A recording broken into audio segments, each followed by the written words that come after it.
सुप्रभात बच्चों। मैं आपकी हिंदी की शिक्षिका हूँ और मेरा नाम इंद्रानी अखौरी है। मैं आज आप लोगों को हिंदी व्याकरण पढ़ाने जा रही हूँ, जिसका पहला पाठ है भाषा।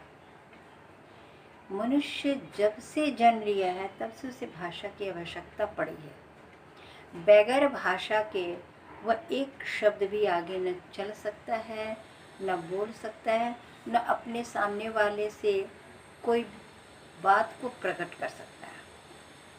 कहने का तात्पर्य है कि भाषा के माध्यम से ही, भाषा के ज़रिए से हम एक दूसरे या सभी की बात को सोचते हैं, समझते हैं और उसको अनुभव करने के बाद उस भाषा को हम व्यक्त करते हैं। मसलन जैसे किसी भी भाषा को बोलने के लिए उसकी लिपि की भी आवश्यकता होती है, और अभी भाषा को पहले मैं पढ़ा दूँ तो फिर लिपि में आऊँगी। छोटा बच्चा जो है जन्म लेता है तभी से उसे भाषा की आवश्यकता पड़ जाती है। जैसे जब बच्चा को भूख लगती है तब वह क्या करता है, ज़ोरों से रोता है, चिल्लाता है, या कहीं पर उसे दर्द होती है तो फिर वो रोता है, चिल्लाता है।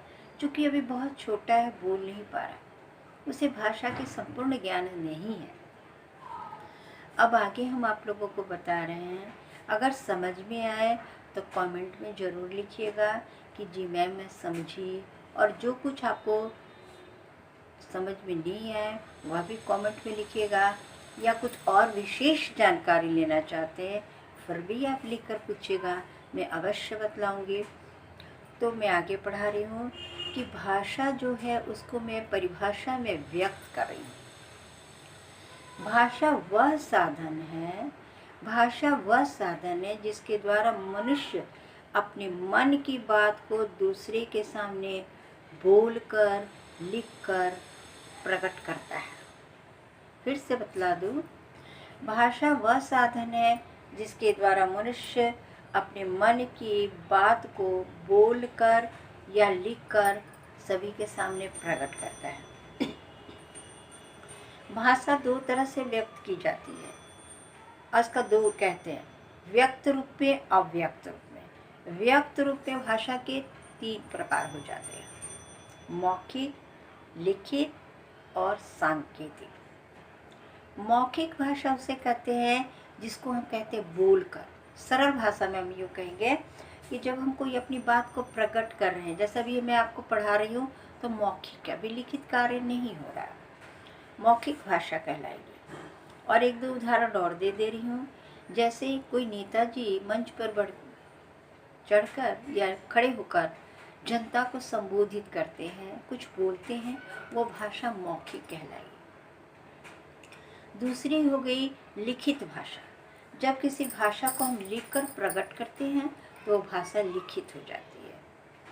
जैसे रेलवे टिकट आपकी क्या हो गई, लिखित भाषा की। अखबार जो है वो लिखित है, और जब हम ज़ोर से पढ़कर उसको व्यक्त करते हैं तो वो मौखिक भी हो जाती है, लेकिन वो लिखित रूप में हमारे समक्ष आती है। समक्ष का अर्थ होता है सामने।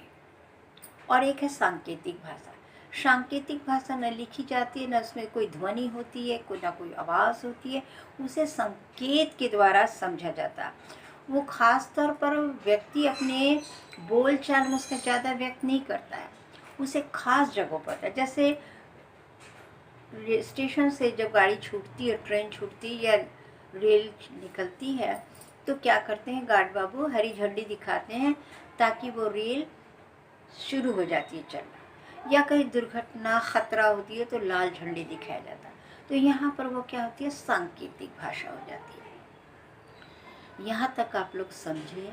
या फिर डॉक्टर जब ऑपरेशन करने लगता है, चिकित्सक जो है ऑपरेशन कर लगता है थिएटर में, तो वो ज़्यादा बोलता नहीं है, वो अपने इशारे से क्या करता है, कैंची से जो भी उसको ऑपरेशन की आवश्यकता होती है तो वो मांग कर उसको क्या करता है, काम चलाता है। तो वहाँ पर वो सांकेतिक भाषा है, क्योंकि वहाँ पर वर्जित है। वर्जित माने मनाही है, ध्वनि ज़्यादा नहीं करना, और लिखने का तो समय ही नहीं वहाँ। तो आज बच्चों आप लोगों को जो मैं पढ़ाई भाषा, इसको थोड़ा ध्यान से सुनिएगा और फिर समझ में ना एक बार 2 बार सुनिएगा।